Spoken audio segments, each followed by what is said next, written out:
Have you ever looked into a mirror at night and felt that something was looking back at you? Have you ever felt a cold shiver crawl up your spine when you caught a glimpse of your reflection and it seemed to stare back with eyes that were hollow and soulless? Well, tonight I'm going to tell you a story about a mirror. A mirror that doesn't show your reflection, but instead shows your death. The story begins over 100 years ago in a quiet village. Now, this is a place where life moved at a slow and steady pace.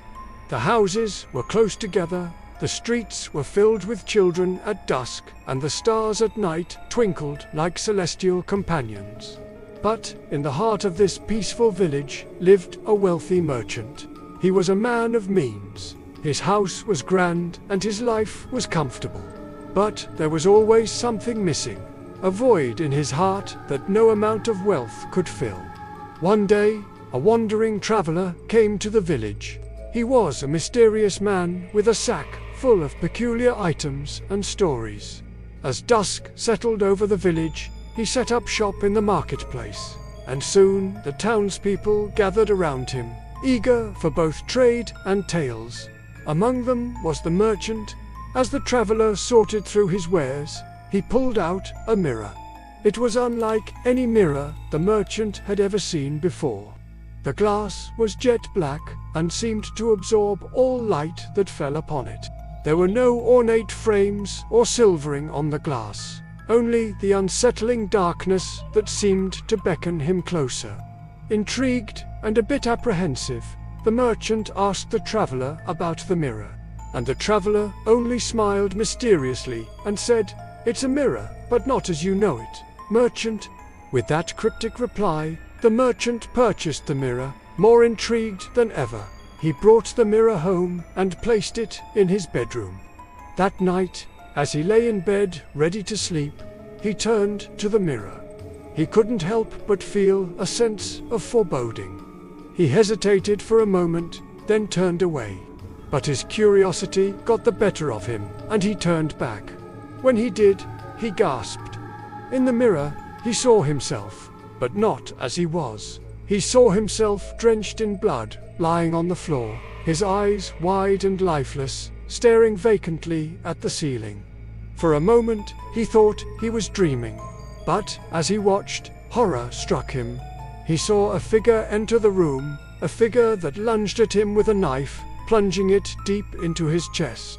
The merchant screamed, not in pain, but in terror. The next morning, the villagers were awoken to a terrible sight. The merchant's house was in chaos. The door was broken, and the merchant was nowhere to be found. They found him in his room, stabbed and dead, just as he had seen in the mirror. The villagers were shaken.